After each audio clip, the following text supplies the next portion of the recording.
శ్రీ సాయినాథాయ నమః. శ్రీ సాయి సచ్చరిత్రం 10వ అధ్యాయం. సాయిబాబా జీవిత విధానము, వారి పలకబల్ల, షిరిడీలో వారి నివాసము, వారి బోధలు, వారి అణకువ, అతి సులభ మార్గం. సాయిబాబా జీవిత విధానం. ఎల్లప్పుడూ శ్రీ సాయిబాబాను భక్తి ప్రేమలతో జ్ఞప్తి అందించుకుని ఏలన బాబా ఎల్లప్పుడూ తమ ఆత్మస్వరూపమునందే లీనమై సర్వులకు హితము చేయుట యందు నిమగ్నమై ఉండువారు. వారి స్మరణయే జీవన్మరణ రూపమైన సంసారమనడు చిక్కుముడిని విప్పు తరుణోపాయము. ఇది అన్నిటికంటే అత్యంత శ్రేష్టము, సులభతరము అయిన సాధనము. దీనిలో వ్యయ ప్రయాసలు లేవు. కొద్ది శ్రమతో గొప్ప ఫలితమును పొందవచ్చును. అందువలన ఇక ఆలస్యము చేయక మన దేహేంద్రియములలో పటుత్వం ఉన్నంత వరకు ప్రతి నిమిషమును ఈ సాధనమును అనుష్ఠించుటకు వెచ్చించవలను. ఇతర దేవతలంతా ఉత్త భ్రమ. గురువు ఒక్కడే దేవుడు. సద్గురు చరణములను నమ్మి కొలిచినచో వారు మన అదృష్టమును బాగు చేయగలరు. వారిని శ్రద్ధగా సేవించినచో సంసార బంధము నుండి తప్పించుకొనగలము. న్యాయమీమాంసాది షడ్దర్శనములను చదువు పని లేదు. మన జీవితమనే ఓడకు సద్గురుని సరంగుగా చేసుకున్నచో కష్టములు, చింతలతో కూడిన సంసారమనే సాగరమును మనం సులభముగా దాటగలము. సముద్రములు, నదులు దాటునప్పుడు మనము ఓడ నడిపేవాని యందు నమ్మకముంచినట్లు సంసారమనే సాగరమును దాటుటకు సద్గురు అనే సరంగుపై పూర్తి నమ్మకముంచవలను. భక్తుల యొక్క అంతరంగమున గల భక్తి ప్రేమలను బట్టి సద్గురువు వారికి జ్ఞానమును, శాశ్వత ఆనందమును ప్రసాదించును. గత అధ్యాయములో బాబా యొక్క భిక్షాటనమును, కొందరు భక్తుల అనుభవములు మొదలుగునవి చెప్పితివి. ఈ అధ్యాయములో బాబా ఎక్కడ నివసించెను, ఎలాగును జీవించెను, ఎట్లు శయనించుడి వారు, భక్తులకు ఎట్లు బోధించుచుండెను మొదలుగునవి చెప్పుదుము. బాబా వారి శయనలీల. మొట్టమొదట బాబా ఎచ్చట పండుకొనుచుండెను, ఎట్లు పండుకొనుచుండెనో చూచెదము. ఒకసారి నానాసాహెబ్ డెంగ్లే సుమారు 4 మూరల పొడవు, 1 జానెడు మాత్రమే వెడల్పు గల ఒక కర్రబలను బాబా పడక కని తెచ్చాను. ఆ పళ్లను నేలపై వేసుకుని పండుకొనుటకు మారుగా బాబా దానిని మసీదు యొక్క దూలములకు ఊయలవలే వేలాడునట్లు చిరిగిన పాతగుడ్డ పీలికలతో కట్టి దానిపై పండుకొన మొదలెడెను. గుడ్డ పీలికలు పలుచునివి, ఏమాత్రము బలమైనవి కావు. అవి ఆ కొయ్యవల్ల యొక్క బరువును మోయిటియే గగనము. ఇంక బాబా యొక్క బరువును కూడా కలిపి అవి ఎట్లు భరించుచుండెను అనున్నది ఆశ్చర్య వినోదములకు హేతువయ్యాను. ఆ పాతగుడ్డ పీలికలు అంత బరువును మోయగలుగుట నిజముగా బాబా లీలయే. బాబా ఈ బల్ల యొక్క 4 మూలల యందు 4 దీపపు ప్రమిదలుంచి రాత్రి అంతయో దీపములు వెలిగించుచుండేది. ఇది ఏమి చిత్రము! బల్లపై ఆజానుబాహువు బాబా పండుకొనుటకే స్థలము చాలనప్పుడు దీపములు పెట్టుటకు జాగా ఎక్కడిది? బాబా బల్లపైన పండుకొనిన ఆ దృశ్యమును దేవతలు సైతము చూచి తీరవలసినదే. ఆ బల్లపైకి బాబా ఎట్లు ఎక్కుచుండెను, ఎట్లు దిగుచుండెను అనునవి అందరికీ ఆశ్చర్యము కలిగించుచుండెను. అనేక మంది ఉత్సుకతో బాబా బల్లపైకి ఎక్కుట దిగుట గమనించుటకై కనిపెట్టుకుని ఉండేవారు. కాని బాబా ఎవరికీ ఆ వైనము అంత తెలియనివ్వలేదు. ఆ వింత చూచుటకు జనులు గుంపులు గుంపులుగా గుమిగూడుచుండుటచే బాబా విసుగు చెంది ఒకనాడు ఆ బలను విరిచి పారవేయించింది. అష్టసిద్ధులు బాబా అధీనములు. బాబా వారిని అపేక్షించలేదు. వాని కొరకు ఏ అభ్యాసములు చేయలేదు. వారు పరిపూర్ణులు గనుక సహజముగానే అవి వారికి సిద్ధించెను. బ్రహ్మము యొక్క సగుణావతారం సాయిబాబా 3.5 మూరల మానవదేహంతో కనిపించినను వారు సర్వహృదయాంతరస్తులు. అంతరంగమున వారు పరమ నిర్వేహులు, నిస్పృహలు అయినప్పటికీ బాహ్యమునకు లోకహితము కోరువానిగా కనిపించువారు. అంతరంగమున వారు మమకార రహితులైనప్పటికీ బాహ్య దృష్టికి మాత్రము తమ భక్తుల యోగక్షేమముల కొరకు ఎంతయో తాపత్రయపడుతున్న వారి వలె కనిపించేవారు. వారి అంతరంగము శాంతికి ఉనికి పట్టైనను బయటకు చంచల మనస్కుని వలె కనిపించుచుండెను. లోపల పరబ్రహ్మస్థితి ఎందున్నప్పటికీ బయటకు దెయ్యములే నటించుచుండెడివారు. లోపల అద్వైతి అయినను బయటకు ప్రపంచమునందు తగులుకొని వాని వలె కనిపించుచుండెను. ఒక్కొక్కప్పుడు అందరినీ ప్రేమతో చూచుడివారు, ఇంకొకప్పుడు వారిపై రాళ్లు విసురుచుండేది. ఒక్కొక్కప్పుడు వారిని తిట్టుచుండేది, ఇంకొకప్పుడు వారిని ప్రేమతో అక్కున చేర్చుకుని ఎంతో నెమ్మదితోనూ, శాంతముతోనూ, ఓరిమితోనూ, సంయమముతోనూ వ్యవహరించేవారు. బాబా ఎల్లప్పుడూ ఆత్మానుసంధానమందే మునిగియుండెడివారు. భక్తులపై కారుణ్యమును చూపుచుండెడివారు. వారెల్లప్పుడూ ఒకే ఆసనముందు స్థిరముగా నుండెడివారు. వారెక్కడకు ప్రయాణములు చేసేవారు కారు. చిన్న చేతికర్ర సటగాయే వారు సదా ధరించెడి దండము. చింతారహితులై ఎప్పుడూ శాంతముగా నుండేవారు. సిరి సంపదలను గాని, కీర్తి ప్రతిష్టలను గాని లక్ష్యపెట్టక భిక్షాటనముచే నిరాడంబరులై జీవించెడివారు.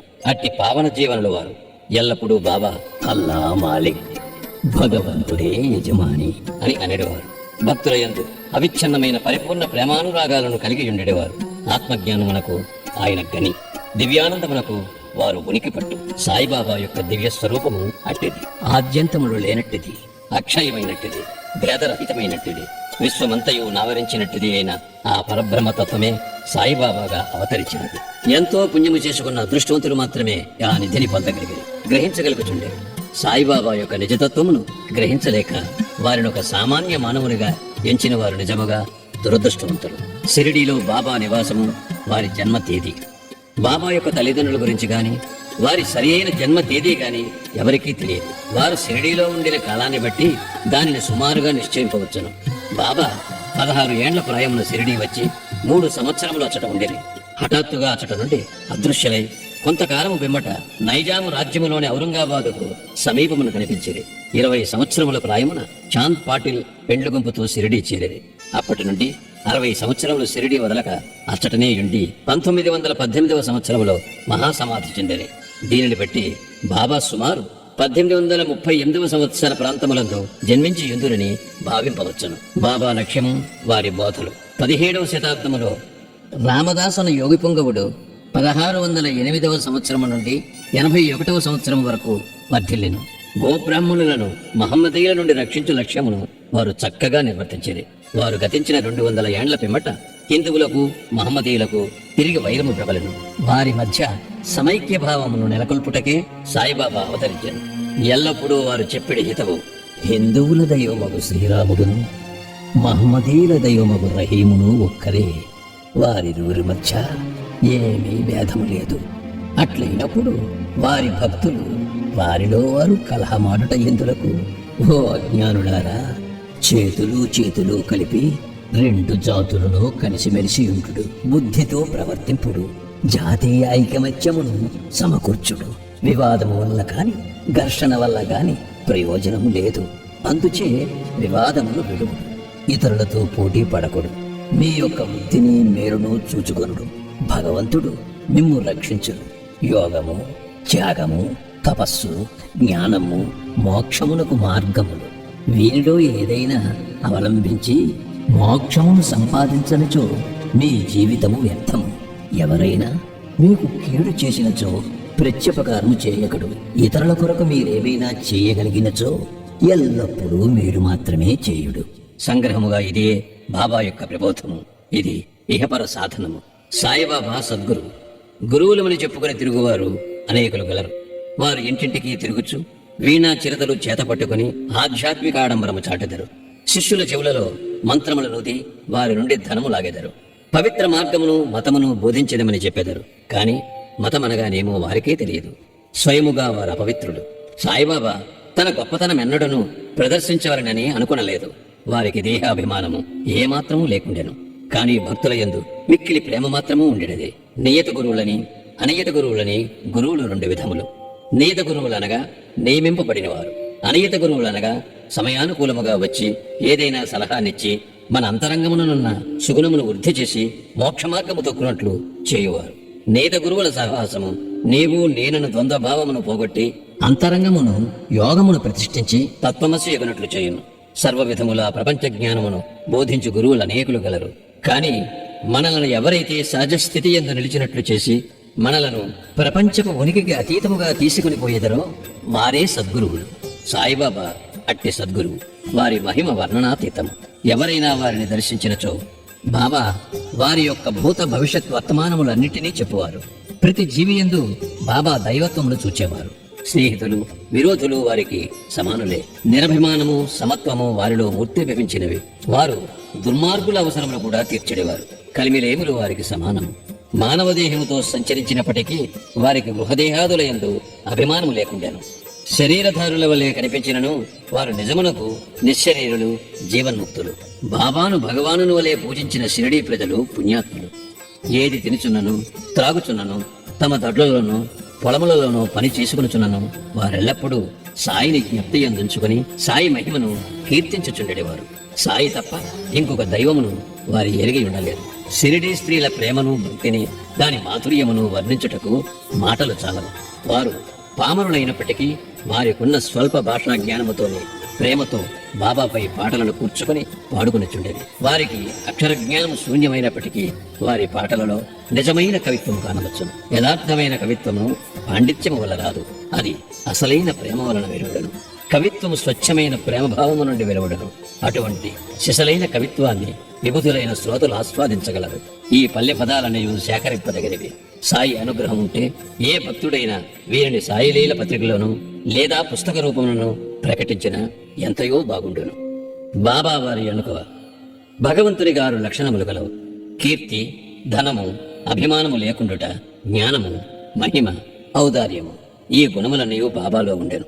భక్తుల కొరకు మానవ రూపమును అవతరించిన భగవత్తత్వమే సాయిబాబా. వారి కరుణ, అనుగ్రహము అద్భుతములు.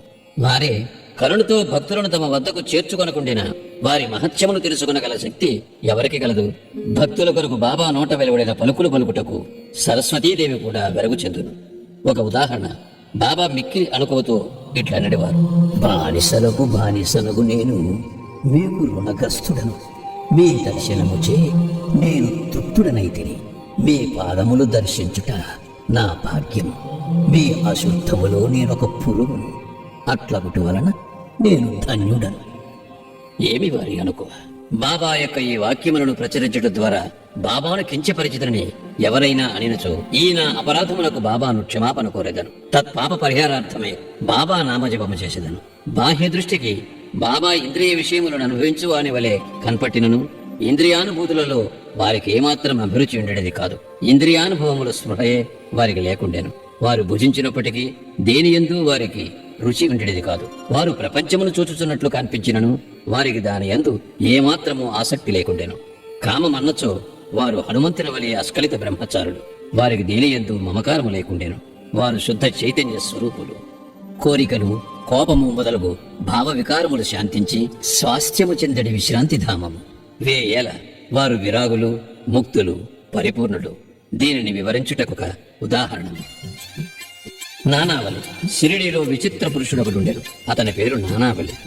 అతను బాబా విషయములను, పనులను చక్కబెట్టుచుండేవాడు. ఒకనాడు అతను బాబా వద్దకు పోయి బాబాను వారి గద్దె నుండి లేవవలసినదని, దానిపై తాను కూర్చుండవలనని తనకు బుద్ధి పుట్టినదని అనేను. వెంటనే బాబా లేచి గద్దెను ఖాళీ చేశాను. నానావలి దానిపై కొంతసేపు కూర్చుండి లేచి బాబాను తిరిగి కూర్చుండమనను. బాబా తన గద్దెపై కూర్చున్నాను. నానావలి బాబా పాదములకు సాష్టాంగ నమస్కారము చేసి వెళ్లిపోయాను. తన గద్దె మీద నుంచి దిగి వెళ్లిపోమ్మనినను దానిపై ఇంకొకరు కూర్చునినను బాబా ఎట్టి అసంతృష్టి వెలిబుచ్చలేదు. బాబాను నానావలి ఎంతగా ప్రేమించువాడనేనా అతడు బాబా మహాసమాధి చెందిన 13వ నాడు దేహత్యాగము చేశాను. మహాత్ముల కథాశ్రవణము, వారి సాంగత్యమే అతి సులభ మార్గము. సాయిబాబా సామాన్య మానవుని వలె నటించినప్పటికీ వారి చర్యలను బట్టి వారు అసాధారణ బుద్ధి కుశలతలు కలవారని తెలియవచ్చు. వారు చేయునుదంతయు తమ భక్తుల మేలు కొరకే. వారు ఆసనములు గాని, యోగాభ్యాసములు గాని, మంత్రోపదేశములు గాని తమ భక్తులకు ఉపదేశించలేదు. తెలివితేటలను పక్కకి పెట్టి సాయి సాయి అను నామమును మాత్రము జ్ఞప్తి అందించుకునమనేది. అట్లు చేసినచో వారు సర్వబంధముల నుండి విముక్తులై స్వాతంత్ర్యము పొందేదరని చెప్పిరి. పంచాగ్నుల నడుమ కూర్చుండుట, యాగములు చేయుట, మంత్రజపము చేయుట, అష్టాంగ యోగములు మొదలగునవి బ్రాహ్మణులకే వీలుపడను. తక్కిన వర్ణముల వారికి అవి ఉపయుక్తములు కావు. ఆలోచించుటే మనస్సు యొక్క పని. అది ఆలోచించకుండా ఒక్క నిమిషమైనా నుండలేదు. దానికి ఏదైనా ఇంద్రియ విషయము జ్ఞప్తికి తెచ్చినచో దానినే చింతించుచుండును. గురువును జ్ఞప్తికి తెచ్చినచో గురువునే చింతించుచుండును. మీరు సాయిబాబా యొక్క గొప్పతనమును, వైభవమును శ్రద్ధగా వింటిరి. ఇదియే వారిని జ్ఞప్తి అందుంచుకొనుటకు సహజమైన మార్గము. ఇదియే వారి పూజయో కీర్తనయో. మహాత్ముల కథలను వినుట పైన చెప్పిన ఇతర సాధనము వలె కష్టమైనది కాదు. ఇది మిక్కిలి సులభ సాధ్యమైనది. వారి కథలు సంసారమునందు గల భయములన్నిటినీ పారద్రోలి పారమార్థిక మార్గమునకు తీసుకుని పోవును. కావున మహాత్ముల చరిత్రలను శ్రవణము చేయుడు, వానినే మననము చేయుడు, వానిలోని సారాంశమును జీర్ణించుకునుడు. ఇంత మాత్రము చేసినచో బ్రాహ్మణులే కాక స్త్రీ శూద్రాది అన్ని వర్ణముల వారు కూడా పవిత్రులగుదురు. ప్రాపంచిక బాధ్యతల యందు తగులుకొని ఉన్నను మీ మనస్సును సాయిబాబా కప్పింపుడు. వారి కథలు వినుడు, వారు తప్పక మనలను అనుగ్రహించగలరు. ఇది మిక్కిలి సులభోపాయము. అయినచో మరి దీనిని ఎందుకు అందరూ అవలంబించుకున్నారు అని అడగవచ్చు. కారణమేమనా, భగవంతుని కృపా కటాక్షము లేని ఎడల మహాత్ముల చరిత్రలను వినుటకు కూడా మనస్సు అంగీకరించదు. భగవంతుని చేతనే సర్వము నిరాటంకము సుగమము లగును. మహాత్ముల కథలు వినుట అనగా వారి సాంగత్యము చేయుటే. మహాత్ముల సాంగత్యముచే కలుగు ప్రాముఖ్యము చాలా గొప్పది. అది మన అహంకారమును, దేహాభిమానమును నశింపచేయను. చావు పుట్టుకులనే బంధములను కూడా నశింపచేయను. హృదయ గ్రంథులను తెగగొట్టును. తుదకు శుద్ధ చైతన్య స్వరూపుడుగు భగవంతుని సాన్నిధ్యమునకు తీసుకుని పోవును. విషయ వ్యామోహముల యందు మనకు గల అభిమానమును తగ్గించి ప్రాపంచిక కష్ట సుఖములందు విరక్తి కలుగుచేసి పారమార్థిక మార్గమున నడుపును. మీకు భగవన్నామ స్మరణము, పూజ, భక్తి వంటి ఇతర సాధనములేవీ లేకపోయినను కేవలము హృదయపూర్వకముగా మహాత్ములను ఆశ్రయించిన చోచాలను వారు మనలను భవసాగరము నుండి ధరింపచేయుదురు. మహాత్ములు అందుకొరకే అవతరించెదరు. ప్రపంచ పాపముల తొలగజేయునట్టి గంగా, గోదావరి, కృష్ణ, కావేరి మున్నగు పవిత్ర నదులు కూడా మహాత్ములు వచ్చి తమ నీటిలో స్నానము చేసి తమను పావనము చేయవలనని వాంఛించుచుండును. మహాత్ముల మహిమ అట్టిది. మన పూర్వజన్మ సుకృతముచే మనకు సాయిబాబా పాదములను ఆశ్రయించు భాగ్యము లభించినది. మసీదు గోడకు ఆనుకుని ఓదీ ప్రసాదమును తన భక్తుల యోగక్షేమములకై పంచిపెట్టు సుందర స్వరూపుడును, ఈ ప్రపంచము యొక్క అభావమును చింతించువాడును, సదా పూర్ణానందములో మునిగియుండువాడునకు సాయి పాదములకు సాష్టాంగ నమస్కారములు చేయుచు ఈ అధ్యాయమును ముగించెదము. 10వ అధ్యాయము సంపూర్ణం. సద్గురు శ్రీ సాయినాథార్పణమస్తు. శుభం.